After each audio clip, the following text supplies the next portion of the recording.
সুপ্রভাত সবাইকে সবাইকে জানা একটা মিষ্টি সকালের শুভেচ্ছা। আমার লাইফস্টাইল ব্লগ যদি তোমাদের ভালো লেগে থাকে অবশ্যই একটা করে লাইক করে দিও।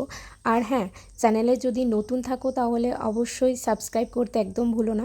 তো সকাল সকাল উঠেই চা খেয়ে বেরিয়ে পড়লাম বাজারে। মুড়ি ছিল না, মুড়ি শেষ হয়ে গিয়েছিল। মুড়ি নিয়ে আসার পর এখন বসিয়ে দেবো দুপুরে রান্না।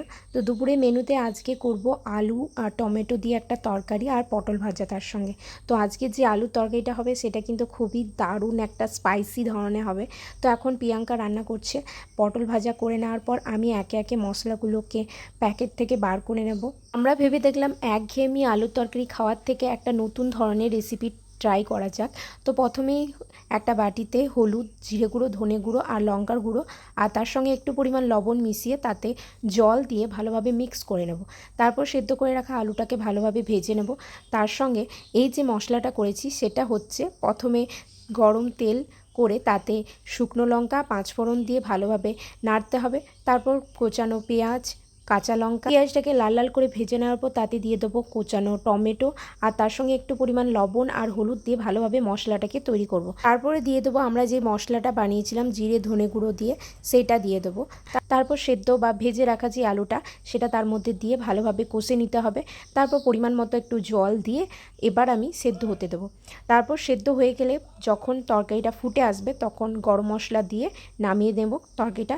ব্যাস আমাদের রেডি আজকে গরম গরম আলুর তরকারি। আমরা এই সিম্পল আলুর তরকারিটা যেভাবে বানিয়েছি তোমরাও যদি ভিডিওটা দেখার পর বাড়িতে বানিয়ে দেখতে চাও তাহলে বলবো অবশ্যই বাড়িতে বানাবে।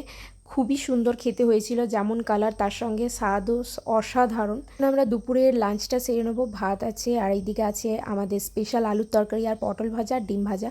তো এখন একে একে আমাকে খাবারগুলো প্রিয়াঙ্কা সার্ভ করে দিচ্ছে। এখন আমি খেয়ে নেবো গরম গরম ভাত দিয়ে। আলুর তরকারিটা জাস্ট অসাধারণ ছিল। আমি কিন্তু তোমাদেরকে অবশ্যই বলবো বাড়িতে একবার রান্না করে দেখো, সবাই চেটে পুটে খাবে।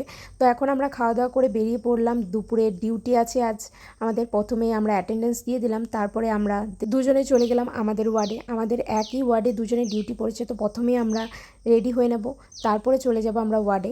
তো ওয়ার্ডে ডিউটি করার পর এখন বাজে ঘড়ি কাটায় 8টা। আমরা এখন বেরিয়ে পড়লাম ডিউটি কমপ্লিট করে বাড়ির পথে, মানে যেখানে আমরা ভাড়া বাড়িতে থাকি। তারপর দেখছি রাস্তায় বৃষ্টি শুরু হয়ে গেল। যেহেতু ছাতা ছিল তাই প্রবলেম হয়নি, আর রাস্তায় প্রচণ্ড জ্যাম ছিল। তাই আমরা ভাবলাম চলো আজকে হোটেল থেকে কিছু রাতের ডিনারের জন্য খাবার কিনে নেবো। তো বেসিক্যালি আমি কিন্তু রাতে ভাতই খাই আর প্রিয়াঙ্কা রুটি খাই, তাই ও রুটি আর ভুজিয়া কিনে নিল। তো এখন আমি দাঁড়িয়ে আছি, ওর জন্য ওয়েট করছি। টাটা।